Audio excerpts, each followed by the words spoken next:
Hello hi नमस्कार जय Jagannath welcome back to my channel friends Rani blog को। तो आम आसी पहुँची गलु भुवनेश्वर आंगिनिया छकरे कहीं ऑटोवाला भाई खंडगिरी जाए लोकेशन ना से तो आंगिनिया छकरू आम बैडलग जे आम चली चलिका गलु खंडगिरी जाए बहुत बाट चली चली आम जाइलु दीदी सासू आउ ता नणद माने पी सासू झी आम झील जाइलु चली चलिका देखु आंगिनिया छकरू खंडगिरी जाए चली चलिका जाइलु।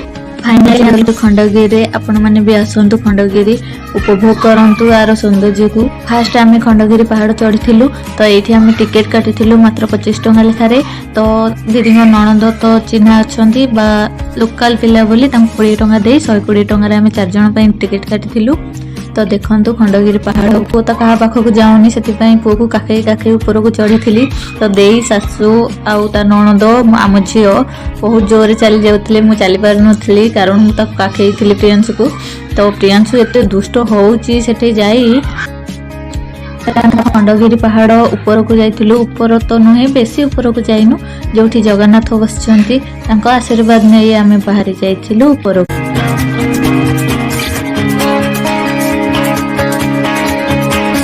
प्रियांशु तो जन्म है एमती किसी दृश्य देखी नथिला जे पहाड़ भली। तो देखु केमती आश्चर्य भाई अनौची चारिआडे। तो मत भी बहुत हस लगे तो मुह देखला मो हाथ कौन हो जाता बोली बापा को धरे दे मुझे पहाड़ चारिपट बुली जाइली माने मंदिर चारिपट खंडगिरी पहाड़। तो देखु केते सुंदर से उदयगिरी देखु मु दूर स्क्रीन मारी दिखाई दूची। तो देखु एटा है खंडगिरी। तो देखो माकड़ मैंने केमती होती माने लोक मान ऊपर बसी मत फोटो उठे बहुत इच्छा थिला बस से मैंने बहुत भारी होते से उठे पारे फोटो तक सह जी भी मत बुलवाई दे सुजोग देखु।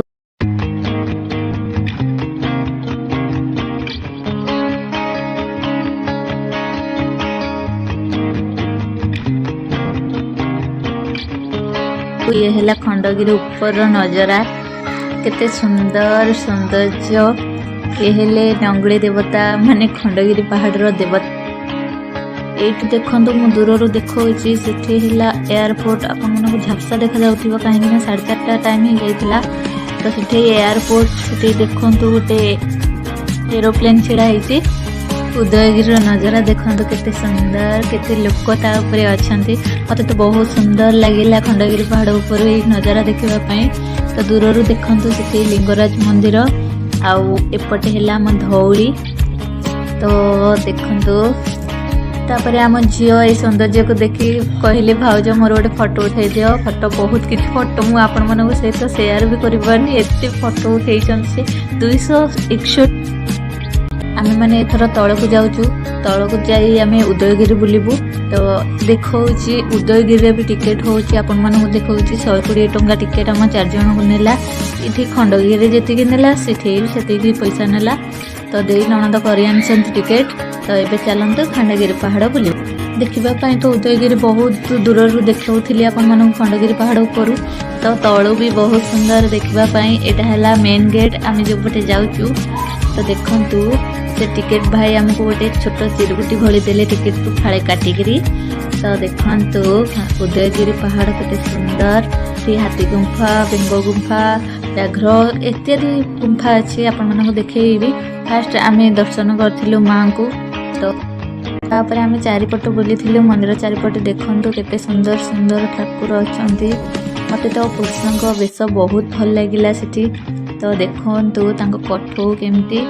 तो यहाँ है जगन्नाथ कठो पूजा पाँच जहाँ उदयगिरी आपण मैंने जानी। तो मु तो बेसी किसी जानी या विषय में बस मुझे चारिपट बुले देखा दूसरी आपण मान को। तो देखु केते सुंदर ये दृश्य।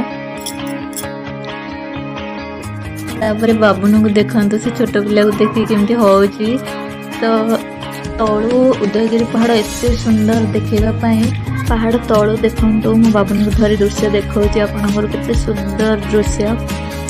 ये है सब गुंफा माने। तो देखु केते सुंदर है बाबुने खाली ता बाबा को मिस करथिला। एटा देखु यहाँ है रानी गुंफा। ये रानी बसवास जीवन स्थापन करुले। तो देखु पत्थर खोदित होता केते सुंदर सुंदर दृश्य। ये सब नज़ारा तो बहुत सुंदर ब्यूटीफुल अमेजिंग कौन सब कहबी आपण मानक। तो एबे आम जाऊँ जो सीता कुंड देखा तो पहाड़ भितर बण जंगल भितर सीता कुंड देखु एमती अति सुंदर होता ता भीतर मनीष मारिक फोपाड़ देले भी लोक जानीपर एमती कौन हो। तो देखु दे शाशु आउ दे ननद आम झील से जा सेल्फी उठेबार व्यस्त। तो गोटे झील एकुटिया छिड़ा होते तो दे ननद कहले एकुटिया छिड़ा हुंती भल भल जगह नुहे ये लोक मान झील मान मारिक फोपाड़ी दिखती तो कहीं भी जानीपारती जंगल भितर तो से छिड़ा हुनी तो से झीलटी पलैले तो आम झील कहले मोर सेल्फी उठे दिया आम बुलवाक गलु पहाड़ पर। तो देखो से जल्दी जल्दी पलैसे मो बाबन को धरी जापारनी। तो तापर आम गणेश गुंफा देखी गणेश गुंफा आगे दुटा हाथी थे मत बहुत भल लगे मो टुलू को आमर कहीदेली मत ऊपर देखु ये दृश्य टाइम एबे 5टा बाजी जाइए 5:02 होती। तो देखु केते सुंदर सूर्य देव एवं से खंडगिरी देखु आम जो जाइलु ऊपर भी आप देखु। तो देखु एबे आम घर को बाहरलु तो एठी केते लोक बसिचंती देखापी तलु तो देखापी बहुत सुंदर ऊपर तो किसी जना पड़नी जे सुंदर देखापी जहाँ भी आपने आसवे बुलवे देखिए। तापर देखु ये सुंदर दृश्य यहाँ है तल पछपट गेट तो एपटे फेरवा बाट तापर आम घर को बाहरी जाइए चली चली आसला बेले कोलथिया पाखे गोटे जगन्नाथ मंदिर खोला था 5टा बेले तो संध्या धूप दिया हम बोली तो आम गोड़ हाथ धोई जाइलु जगन्नाथ दर्शन करने पूरी तो डाकेनी जगह तो एठिक डाकिला धन्यवाद समस्ते आम गोड़ हाथ धोई दे जाइलु जगन्नाथ देखापी। देखु जगन्नाथ आज सुनावेश होती तो यहाँ मोर भाग्य जे मुझे जगन्नाथ सुनावेश देखिपारे पूरी तो केवे देखनी पूरी बहुत थर जाइए कि जगन्नाथ सुनावेश टाइम मुझे जाइनी तो देखेनी।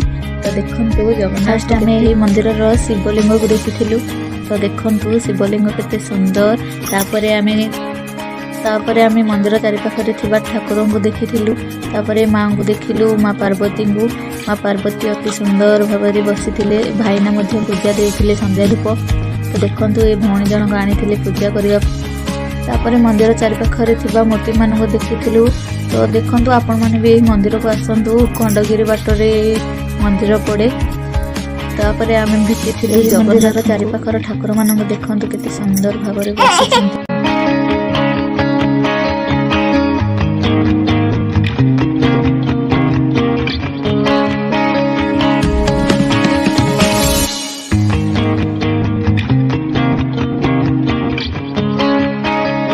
तापरे आमे देखिथिलु जुगल प्रेमी राधाकृष्ण मूर्ति को।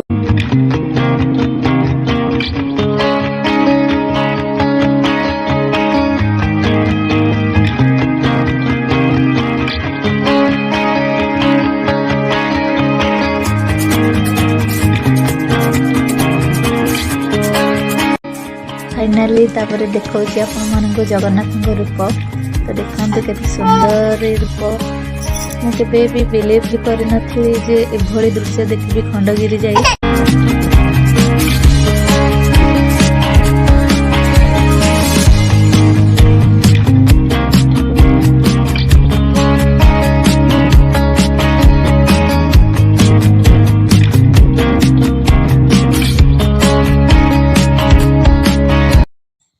तापर आम घर को बाहरी जाइलु। तो यही ब्लॉग आप निश्चय कमेंट जनइबे गोटे लाइक कमेंट शेयर सब्सक्राइब करने जमार भी करेंगे ना देखा नेक्स्ट वीडियो।